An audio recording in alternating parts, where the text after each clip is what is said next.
A single young woman arrives in simple clothes and is rejected at work until the millionaire says, "She's the one I want on my team." The glass-enclosed hall reflected the grandeur of an empire that brooked no flaws. She entered shyly, dressed too simply for that world of sharp suits and designer dresses. An uncomfortable silence fell as all eyes fell on her. A muffled laugh escaped one of the secretaries, soon followed by whispers. The HR manager raised her eyebrows dismissively, as if she already knew the answer. "Sorry, but that's not the profile we're looking for." Embarrassment burned the young woman's face as she tried to hide her shame at being rejected in front of everyone. An executive laughed loudly. "This is no place for charity, dear."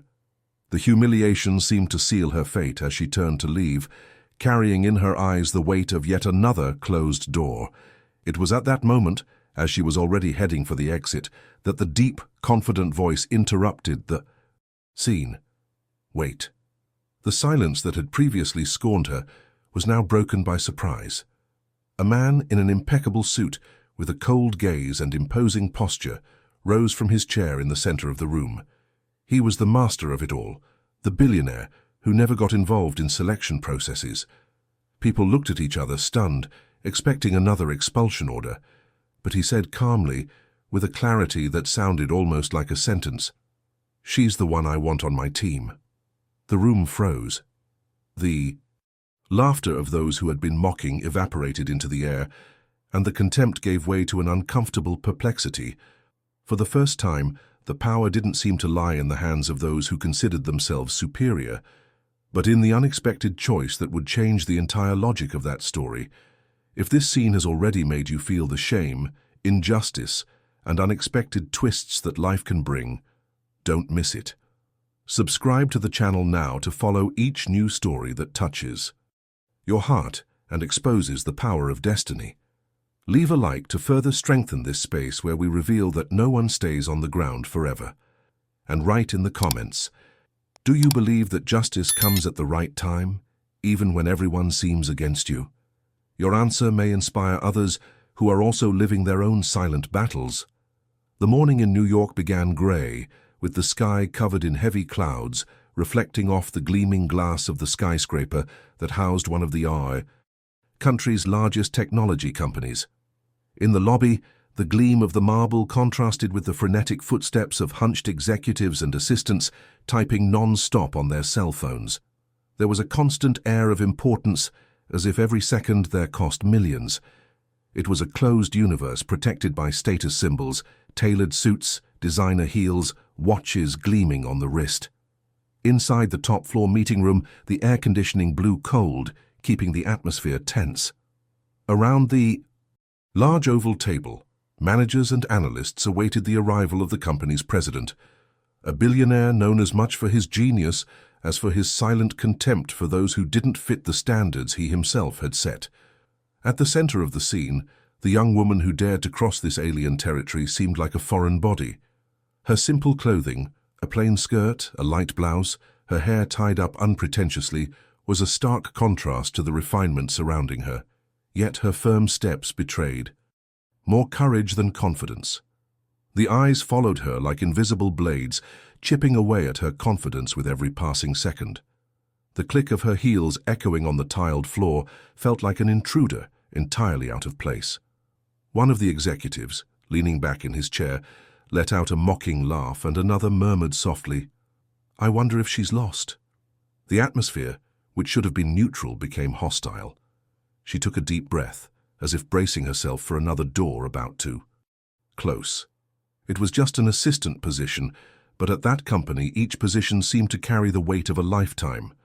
The HR manager looked up over her glasses, sizing her up and down, and the expression she wore needed no words: contempt.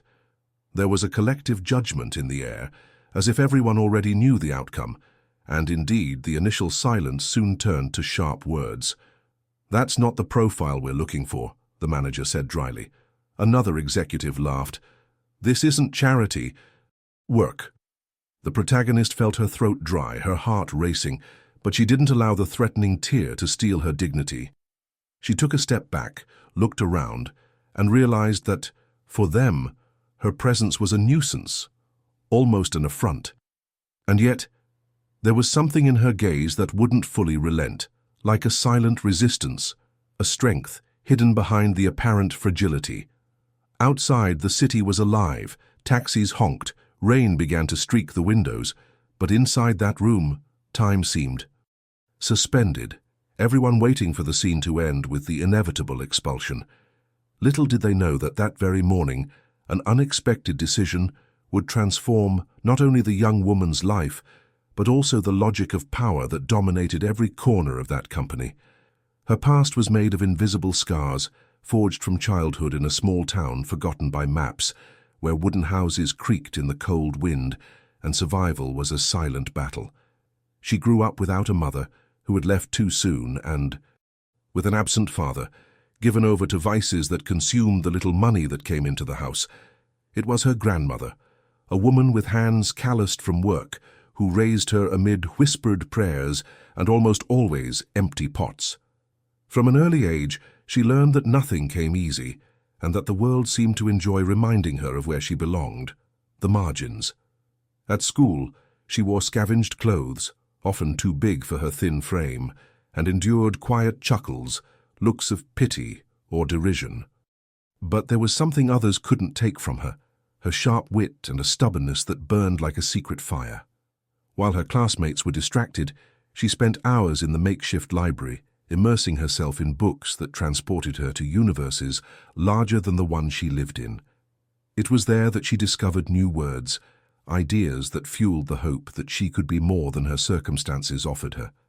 At 17, she lost her grandmother, and with her, her last stable bond of affection. From then on, life became even harder. She worked as a waitress in a roadside diner, cleaned houses, and carried boxes in warehouses, always with a notebook hidden in her backpack to jot down dreams, plans, and thoughts that kept her afloat. She endured the scornful looks of wealthy clients who treated her as if she were invisible, abusive bosses who tested her patience, and endured entire workdays on an empty stomach. But she never let shame define her. She harbored the silent certainty that at some point the opportunity would arise, and she would be ready. It was on one of those tiring early mornings, returning home after an exhausting shift, that he saw the city lit up on the horizon. The lights of Manhattan shone like an impossible, almost cruel call. There, he thought, were those who had everything, and there perhaps was also the chance to change his own destiny. He saved money for years, penny by penny, forgoing small pleasures, to save enough to try his luck. In the city that never slept. In his suitcase he carried only a few clothes, a simple resume, and the weight of a history marked by loss and silence. Arriving in New York, she encountered only more obstacles, impossible rents, interviews where she wasn't even given a chance to speak, doors that closed before she could even open them. Still, her persistence propelled her forward. Every no was transformed into a learning experience, every humiliation into fuel. The young woman had grown accustomed to being underestimated, and this, although it hurt her, also gave her an invisible advantage. No one ever expected anything from her. And it was precisely there that her secret strength lay, the trump card that would soon surprise those who believed themselves above all else. And so, after so many silent battles, she stood there, before the empire of glass and steel, bearing in her eyes the weight of someone who had already borne too much. To others, she seemed fragile and out of place. To herself, it was just another test, another wall to overcome. Only this time the consequences would be greater than she could ever have imagined. On that rainy morning, the meeting room was already buzzing even before the protagonist arrived. The executives, accustomed to the luxury and arrogance that money afforded them, competed not only for ideas, but also for the attention and approval of the company's owner. Amid colorful reports and illuminated screens with real-time graphs, the conversation veered towards something seemingly banal, but fraught with cruelty. Who would dare bet that the poorly dressed girl sitting at the reception desk waiting to be called could last more than 5 minutes in front of them? The comment, made jokingly by one of the directors, drew laughter from the others. For them, this wasn't a selection process, it was a show, a hobby. The HR manager, with a cynical smile, said she was deliberately exposing her just to show how you put someone in their place. The words, spoken carelessly, drifted through the half-open door and reached her. She pretended not to hear, but every syllable burned in her mind. She knew she wouldn't be treated with respect, but she never imagined she'd already become a joke before she even entered. The laughter, muffled by the distance, seemed to resonate within her chest, transforming insecurity into silent anger. She took a deep breath, straightened her shoulders, and walked into the room as if she didn't carry the weight of what she'd heard. Inside, the atmosphere was one of a staged trial. The questions were asked sarcastically, not to assess her abilities, but to elicit more laughter from those present. "Do you really think you can handle the pace here?" one analyst asked, his voice thick with mockery. Another, fiddling with his cell phone, asked without looking at her, "What experience can you bring other than serving coffee?" With each word, the tension grew. They weren't interested in answers, but in causing embarrassment. One of them even suggested, in a low voice but loud enough to hurt her, that her presence there was nothing more than forced charity. The manager then decided to turn the moment into a complete spectacle. She opened one of the reports on the screen, showed the numbers representing millions at stake, and said, "This is the weight we carry here. And you, can you imagine a world where you would be of any use in the midst of this?" Laughter echoed again. This wasn't an interview. It was an arena of humiliation, a cruel performance in which she was supposed to emerge defeated. What no one expected was that her own reaction, firm, silent, without giving in to the victim role they were trying to impose on her, would begin to change the momentum of the game. It was in this setting of invisible stakes, of razor-sharp gazes and laughter that sounded like sentences, that the story began to tilt toward an outcome no one there could have imagined. The planned humiliation would be just the trigger, the perfect stage for the turnaround to begin. The silence that followed the billionaire's unexpected order was almost palpable. Everyone stopped, stunned, when he raised his hand, asking no one else to speak. The young woman, about to leave with her dignity wounded, turned slowly, and for the first time her eyes met his. There was none of the scornful expression the others wore. Instead, there was a cold firmness, a deep analysis, as if he were evaluating something the others couldn't see. He stood slowly, his dark suit falling elegantly over his shoulders, and walked to the head of the table, each step resounding like a sentence. "What's your name?" he asked, without raising his voice, but making every person in the room feel the weight of the question. She answered quietly, almost swallowing the words, but without taking her eyes off him. There was a moment of uncomfortable silence, and then he added, "Speak. I want to hear from you why you're here." The order, dry and direct, forced her to stand on her own 2 feet. She took a deep breath, fighting the urge to shrink before the venomous looks, and said she was simply looking for an opportunity to show what she could do. She didn't promise miracles. She didn't use rehearsed phrases. She spoke of work, dedication, and will. The billionaire listened to her in absolute silence, as if every word were measured. The room, previously filled with laughter and malicious comments, was now plunged into tension. The executives looked at each other, incredulous at the attention he was giving to someone they considered irrelevant. One of them dared to interrupt. "Sir, perhaps it's not appropriate." The look he received in response was enough to silence him instantly. There was an unquestionable hierarchy there, and in that moment she, the girl in simple clothes, had become the center of attention of the most powerful man in the room. He stepped closer, stopping before her. His presence was overwhelming, and yet she held her ground. Inside, her heart raced, but she had learned throughout her life to never let her fear show. "You don't seem to fit in here," he said, his tone either critical or affirmative. "But maybe that's exactly what we need." The words fell like stones in the room, shattering the cruel logic of the bet the others had made. It wasn't complete approval, but it was a door ajar, and everyone knew that if he made his decision, nothing and no one could challenge it. It was in that first encounter that something silently blossomed between them. It wasn't sympathy nor immediate trust, but an invisible tension, a chain that linked her courage to his calculating gaze. The others remained incredulous, unable to understand why a man accustomed to controlling everything with an iron fist would choose the very person they had singled out for ridicule.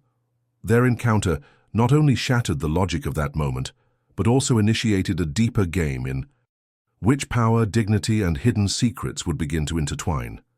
The news that the billionaire had chosen this simple young woman to join his team spread through the halls like wildfire. The buzz turned into venomous whispers, sidelong glances, and fake smiles. For many, it was a personal affront.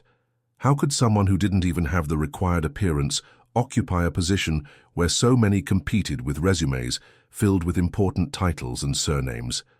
With every step she took through the company's corridors, it seemed as if a sea of judgment opened up before her. On her first day at work, the reception was already marked by veiled hostility.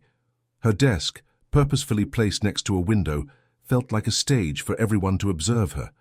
Secretaries whispered loudly as she passed. Some interns laughed as they coined cruel nicknames, and the more arrogant directors made a point of ignoring her as if she were invisible. But the most cutting humiliation came during the first meeting she was allowed to attend. Sitting in the corner of the room with a simple notepad, she listened intently to the discussions about million-dollar projects, until one of the executives, uncomfortable with her presence, decided to use the moment to expose her in front of everyone. "Tell me, do you even understand what we're talking about? Do you know what those numbers on the screen mean?" His sarcastic tone drew muffled chuckles from around her. She opened her mouth to respond, but was interrupted by another, even crueler one. "Maybe she thinks we're talking about restaurant bills, right? She must be good at waiting tables." The laughter was universal, echoing off the walls like an avalanche of contempt. She felt her face burn, but she didn't give in to shame. She gripped the pencil tightly and kept her gaze down, recording everything. The billionaire, who had been watching the scene in silence, didn't intervene. His impassive expression made the power imbalance even clearer. It was as if he were testing her endurance. The young woman, however, didn't react as expected. She didn't beg, she didn't cry, she didn't run away. She simply breathed deeply, enduring each burst of laughter like someone swallowing fire. The comments continued for weeks, sometimes disguised, sometimes direct, always accompanied by that collective laughter that hurt more than any words. She was treated like an outsider, as if she had invaded territory that didn't belong to her. At one of the company lunches, her chair was purposely left empty. No one sat next to her. One employee whispered loudly enough for everyone to hear, "This won't last long. She'll be gone soon." The contempt was so calculated it seemed orchestrated, but what no one realized was that behind her serene appearance, she recorded every detail, every face, every word. He knew the humiliation she suffered wasn't gratuitous, but part of a cruel bet begun on the first day. And the silence she maintained wasn't one of submission, but of someone waiting for the right moment to return, subtly and ruthlessly, everything that was being done to her. The humiliation repeated itself like a cycle, and everyone believed she endured it in silence because she had no other choice. But what no one realized was that with every laugh, every snide comment, she registered it all, silently gathering strength. It was at a board meeting, weeks after her hiring, that the opportunity arose. The room was packed. Projectors, illuminated growth charts, and conversations swirled in an atmosphere of power. One of the executives, more arrogant than the others, provoked her again, asking if she had memorized how to hold a tray. Laughter echoed again, but this time she didn't lower her head. She stood up, calm, her gaze steady, and asked to speak. The silence was immediate, not out of respect but out of surprise. No one expected that this previously passive figure would dare interrupt. She took a deep breath and said, her voice clear, "I know about the bet. I heard it that first day when they said I wouldn't last 5 minutes in here." The impact was like a silent explosion. The laughter that had filled the room turned into an awkward emptiness. Eyes met nervously. Some swallowed, others tried to look away. She continued without trembling. "I know exactly what each of you said. I know who laughed. I know who called me charity. I know who thought I was just going to serve coffee. But I also know that since then none of you have had the courage to say it to me, looking me in the eye." The words were blades that cut slowly but precisely. With each sentence, the mood in the room shifted. and those who had once felt superior now shrank into expensive leather chairs. The billionaire sitting at the head of the table watched her silently. There was something in his gaze, not disapproval, but interest. She then looked directly at him, as if he were the only person there worthy of her attention, and added, "I didn't come here to prove anything to you. I came to prove myself, and no matter how many times you try to humiliate me, I won't forget who I am or where I came from." What followed was a suffocating tension. None of the executives dared laugh or risk comment. It was as if she had turned the tables with the force of truth. Power, for an instant, seemed to have changed hands. And in that silence, even the most arrogant realized they were not dealing with someone fragile, but with a woman who knew far more than she let on. That night, the billionaire sat alone in his office high above the city, the glass reflecting the relentless rain. Something about the way she had stood before everyone, revealing her knowledge of the bet, stuck in his mind. There was too much firmness, too much dignity for someone who had until then been treated as invisible. He opened his computer, driven by an instinct that rarely deceived him, to investigate who this young woman really was. He typed his name, and within seconds dozens of entries appeared. But they weren't typical of someone with an influential family or powerful connections. They were old news, buried in the forgotten pages of the internet. Stories about a young woman who, years before, had become a symbol of resilience in her small town, after winning a scholarship lost amidst bureaucracy. Even deeper, he found mentions of a lawsuit involving one of the subsidiaries of the very conglomerate he ran. Among the names of families harmed by brutal cuts and factory closures, there was hers. Her father had lost his job in those ruthless decisions. Her mother, frail, had succumbed to an illness that could not be treated due to lack of resources. He leaned back in his chair, his eyes fixed on the screen, feeling an unease he wasn't accustomed to admitting.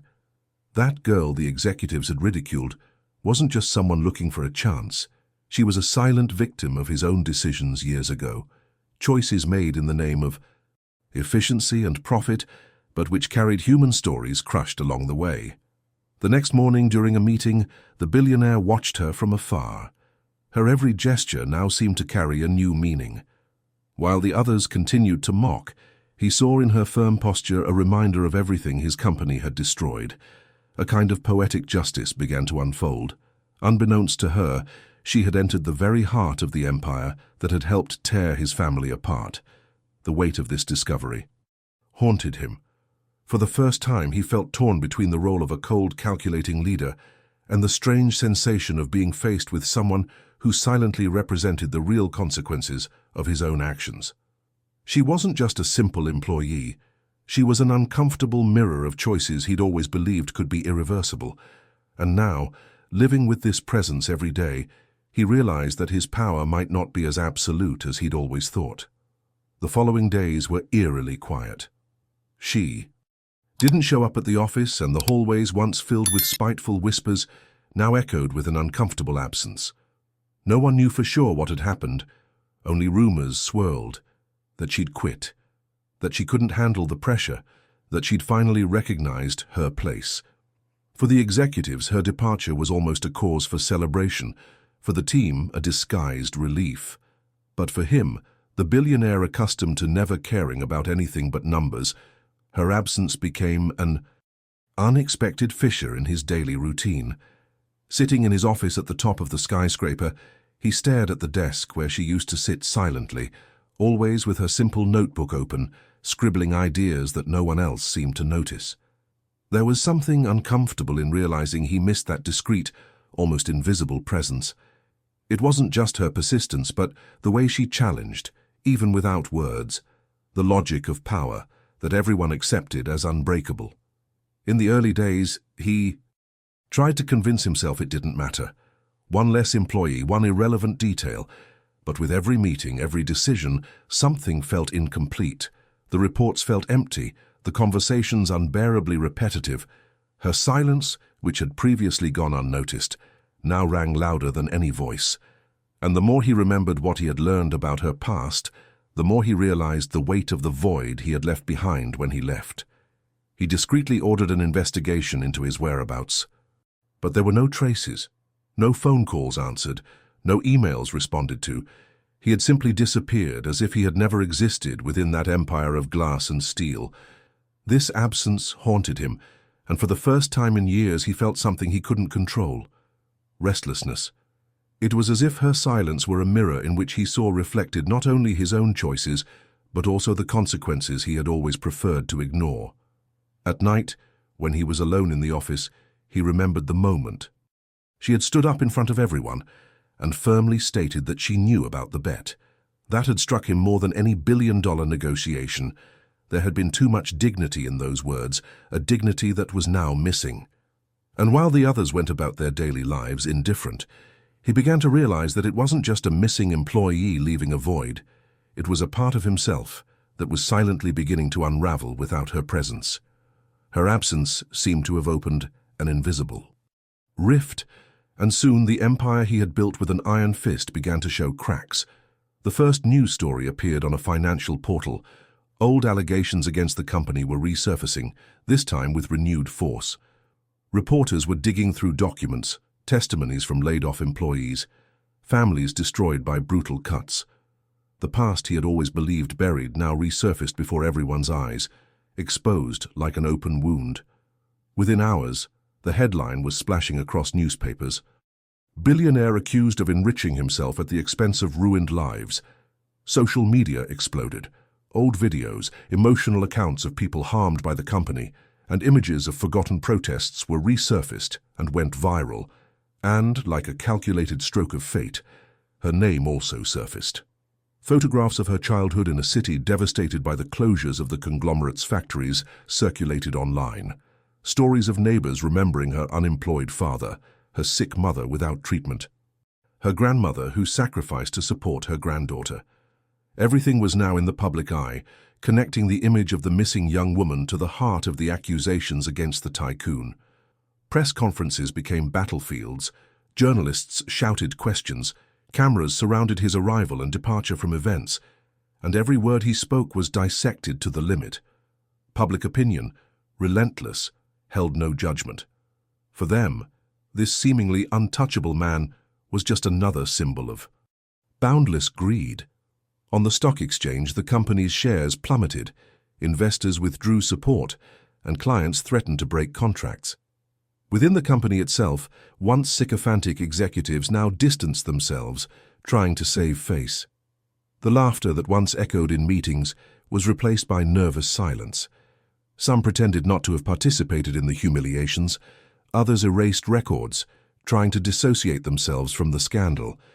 But everyone knew that, deep down, they were involved in the same theater of contempt that was now coming to light. For him, the downfall wasn't just financial, it was symbolic.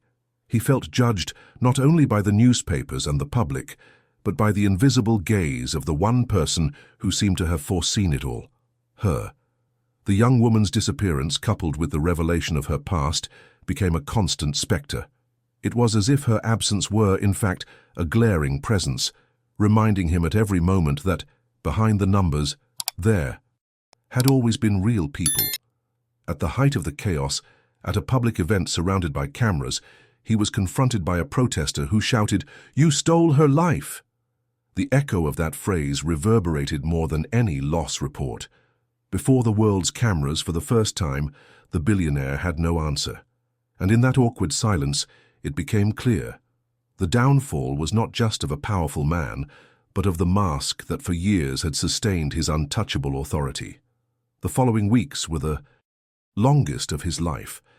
The man who once controlled billion-dollar meetings with a wave of his hand now found himself isolated, surrounded by glass walls that reflected his own decay. The city still pulsed outside, the skyscrapers still gleamed, but to him everything seemed empty, as if the lights had lost their meaning. The silence of the room, once an ally that commanded respect, was now a nagging enemy that forced him to listen to his own heart, a sound he hadn't heard in years. He began, reviewing decisions, old documents, merger reports, and staff cuts. Every signature he had coldly placed now seemed to carry invisible blood. For the first time, he saw the faces behind the numbers: unemployed fathers, sick mothers, children growing up amid scarcity. And at the center of all these memories, her image rose like an insistent flame. The girl who had endured humiliation in silence, who had faced contempt without bowing, was now a symbol of everything he had ignored in his blind pursuit of power. At night he would leave aside his luxury and walk alone through the city streets. He passed simple restaurants and small neighborhood shops and watched ordinary people struggling to pay bills, working double shifts, carrying heavy bags.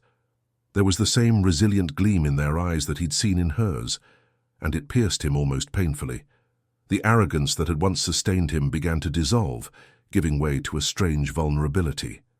Once, wandering aimlessly, he entered a small church in Brooklyn. The place was nearly empty, except for lit candles and weather-worn wooden pews. He sat in silence, unable to pray, unable to find words. He remained there for hours, simply trying to understand the moment when he had lost his humanity. He left with something different, not a clear answer, but a deep restlessness, a desire to repair what could be repaired. At work, his attitude changed. He cut unnecessary privileges, began meeting with employees who had previously been ignored, and visited areas of the company he had never set foot in. And in every gesture, he searched for traces of her, of the quiet courage that had disarmed him. But more than finding her, he discovered within himself a void that could no longer be filled with wealth or status. For the first time, he felt the need to become someone different, not out of strategy, but out of a need to reclaim his own soul. This transformation didn't happen in public speeches or theatrical gestures. It was silent, almost secret. A powerful man finally learning the weight of humility, and all because a young woman, whom everyone considered insignificant, had flashed through his life like an unexpected bolt of lightning, destroying what was false and revealing the truth he had spent years avoiding. The reunion happened when he least expected it. It was a cold autumn afternoon, and the billionaire walked the streets of Manhattan without security, unhurriedly, simply trying to hide from the weight of the headlines still plastered across his face. The city seemed different to him.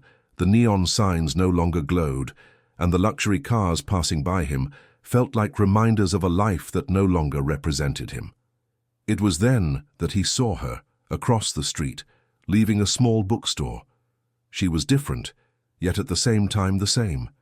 She wore simple clothes, her hair tied up unpretentiously, but there was a serenity about her that completely disarmed him. She carried a bag of books and walked without acknowledging his presence, as if she were just one of the thousands of people passing by in the city. His heart raced, and for a moment he considered letting her pass by without seeing him. But something inside him, something that had changed in recent months, wouldn't allow it. He crossed the street, feeling her heavy footsteps, and called her name. She stopped in surprise, and when she turned, the silence of the world seemed to stretch between them. Her eyes stared at him without anger, but also without kindness. There was a distance, an invisible wall built by the memories of everything they had experienced inside that company. He took a deep breath, unable to sustain the coldness that had always been his trademark. "I need to talk to you," he said, his voice lower than he intended. She clutched her books to her chest and replied calmly, "I don't know if there's anything else to say." Her tone wasn't resentful, but weary, as if she'd already closed this story inside herself. Still, he persisted. He told her how he had changed, how he had been trying to make amends, how every decision he made since her absence was guided by the memory of her courage. He confessed that he had discovered his past, and that it had transformed him in ways he never imagined possible. The words came out heavy, not as justifications, but as confessions. For the first time, he spoke not as a powerful man, but as someone naked before his own fragility. She listened to him in silence. She didn't interrupt, didn't look away, just let each word find its place. When he finished, she took a deep breath and said simply, "I knew you'd find out someday, but I didn't have to wait for that moment to move on." Her words were like a gentle blade, cutting without wounding, but making it clear that her life no longer revolved around him. Their reunion wasn't marked by hugs or tears. It was a clash of realities, a meeting between a man seeking redemption and a woman who had already learned to walk alone. And yet, there was an inexplicable tension in the air, an invisible thread connecting them, as if fate still had one last card to play. The days following their reunion weighed on her like a shadow. His words echoed in her mind, but they weren't enough to erase the years of pain she carried. She walked through the city, between bookstores and small cafes, trying to organize the feelings that clashed within her. On one side, the memory of the humiliations, the cruel. Bet, the loneliness he allowed to grow amid the laughter of others. On the other, the image of a broken, disarmed man confessing mistakes he would never have admitted to anyone else. She knew she couldn't make the decision lightly. Forgiveness, if it came, would not only be for him, but for herself. It would mean breaking the chains that still bound her to the past and freeing herself from the burden of silently carrying the pain that had been inflicted upon her. But there was also a risk. If she agreed to get closer, even out of compassion, she might lose the freedom she had gained by disappearing, might revive the wounds that were finally beginning to heal.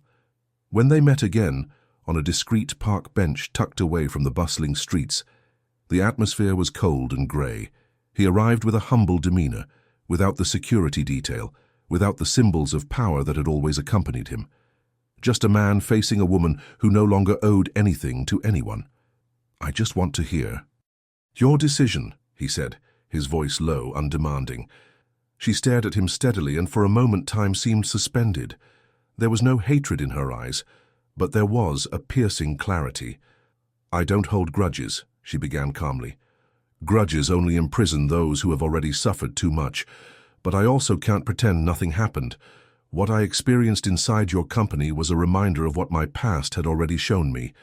That power, when misused, destroys lives. And you, even without realizing it, were part of that." He lowered his gaze, unable to bear the weight of the truth. She took a deep breath and continued, "I've moved on.